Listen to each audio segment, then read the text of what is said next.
Science आज question बात करेंगे 2014 का साइंस में क्वेश्चन। पहला क्वेश्चन कहता है ऑब्जेक्टिव में कौन सा लेंस वास्तविक और आभासी दोनों प्रकार का प्रतिबिंब बनाता है। तो आंसर होगा कौन सी उत्तल लेंस। क्या होगा? लेकिन पूछेगा कौन सा दर्पण वास्तविक और आभासी दोनों प्रकार का प्रतिबिंब बनाता है। तो पूछेगा क्या हो जाएगा? लेंस होगा दर्पण में। अवतल दर्पण क्या होगा? जब दर्पण में पूछेगा तो अवतल दर्पण और उत्तल लेंस में पूछेगा तो उत्तल लेंस। अलग आता है स्पष्ट दृष्टि का न्यूनतम दूरी कितना होता है? स्पष्ट दृष्टि का न्यूनतम दूरी कहता है बायो विद्युत हीटर के तार की कुंडली किस तत्व की बनी होती है? विद्युत हीटर का तार की कुंडली किस तत्व का बना होता है? नाइक्रोम का। किसका बना होता है? बायोगैस का मुख्य घटक क्या? मीथेन। क्या हो जाएगा? मीथेन। एक लेंस की क्षमता +5D है तो किस प्रकार का लेंस होगा? उत्तल लेंस। अगर माइनस देता तो कौन सा लेंस होता? अवतल लेंस। कहता है किसी उत्तल लेंस द्वारा वस्तु का आभासी आवर्धित प्रतिबिंब बनना हेतु तो वस्तु का स्थिति कहाँ होना चाहिए? फोकस पर। कहाँ होना चाहिए? एक क्वेश्चन बहुत बार पूछा है कि लेंस में फोकस की संख्या कितना होता है? लेंस में फोकस की संख्या। अगला क्वेश्चन हम लोग समझते हैं CnH2n किस हाइड्रोकार्बन ग्रुप का संरचना सूत्र है? तो एल्कीन का। किसका? अगर आपसे पूछे CnH2n+2 किस हाइड्रोकार्बन का सूत्र है तो क्या हो जाएगा? एल्केन। क्या हो जाएगा? एल्केन में सिंगल बॉन्ड, एल्कीन में, एल्काइन में ट्रिपल बॉन्ड। एल्काइन का सूत्र क्या होता है? CnH2n-2।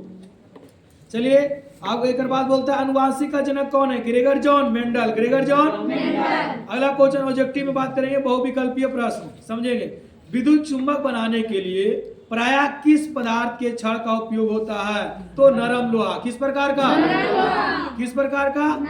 अगर विद्युत चुंबक बनाना चाहते हैं तो उसमें जो हम छड़ का उपयोग करते हैं वो कैसा लोहा होता है? नरम लोहा। अगला कहता है हमारे घरों में जो विद्युत आपूर्ति की जाती है वो कितना वाट का होता है?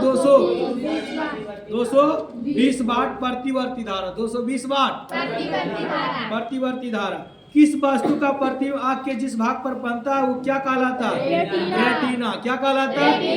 या उसी को क्या कहते हैं? दृष्टिपटल। क्या कहते हैं? एक स्वस्थ आँख की दूर बिंदु कितना है? अनंत। क्या है? लेकिन पूछे निकट बिंदु कितना होगा? 25। कितना होगा? कहता है जीवाश्म ईंधन ऊर्जा का वास्तविक स्रोत है। ऊर्जा का वास्तविक इस अवसर में नहीं, नाभिकीय सन नहीं होगा, चंद्रमा नहीं होगा, सूर्य नहीं होगा, डी में इनमें से कोई नहीं। क्या होगा आंसर? इनमें से विद्युत चुंबकीय प्रेरक का खोज किसने किया? फ्राइडे। किसने किया? किसने किया? जो नेत्र निकट स्थित वस्तु को साफ नहीं देख सकता है उस नेत्र में किस प्रकार के दोष होता है?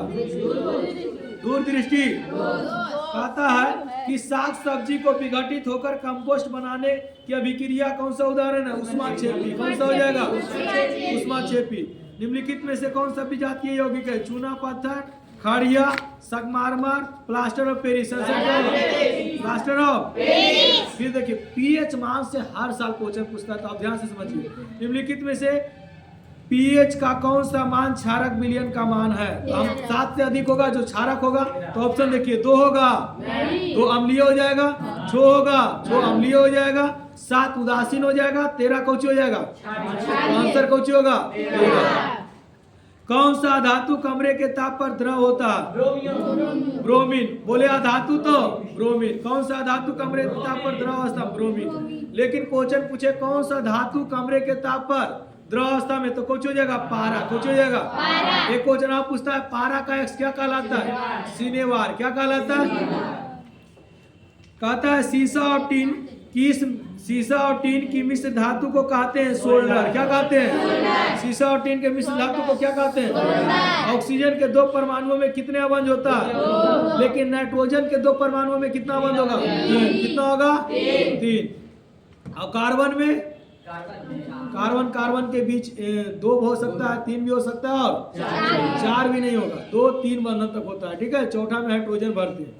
चलिए कहता है कवक में पोषण कौन सा विधि से होता है? मृतजीवी। कौन सा होता है? मुकुलन द्वारा प्रजनन किसमें होता है? मुकुलन द्वारा प्रजनन किसमें होता है? मानव को डायलिसिस की थैली है कौन? नेफ्रॉन। नेफ्रॉन किसका संरचनात्मक और क्रियात्मक इकाई है? वृक्क का। किसका है? किसका है? वृक्क का संरचनात्मक और क्रियात्मक इकाई क्या कहलाता है? और तंत्रिका तंत्र के संरचनात्मक और क्रियात्मक इकाई क्या कहलाता है? न्यूरॉन। क्या कहलाता है? और जीव के संरचनात्मक और क्रियात्मक इकाई क्या कहलाता है? इन तीनों में से कोई एगो जरूर छपेगा ही। पुष्पीय पौधा में लैंगिक जनन किसके द्वारा होता है? फूलों द्वारा। किसके द्वारा? फूलों द्वारा। क्योंकि फूल का अग्रभाग में क्या पाया जाता है? परागकोश। और परागकोश में क्या होता है? परागकण। और वर्तिकाग्र तक पहुंचता है। वर्तिकाग्र तक पहुंचने की क्रिया को क्या कहते हैं? परागन। क्या कहते हैं? परागन। दो प्रकार के, स्वपरागन और कहते हैं इनमें से कौन सा जैविक प्रक्रम द्वारा घटित होने वाला पदार्थ है? तो पॉलीथीन गैस। कौन सा हो जाएगा? Polythene gas. चलिए इतना समझ में आया। चलिए नेक्स्ट वीडियो मिलते हैं 2015 का क्वेश्चन लेकर।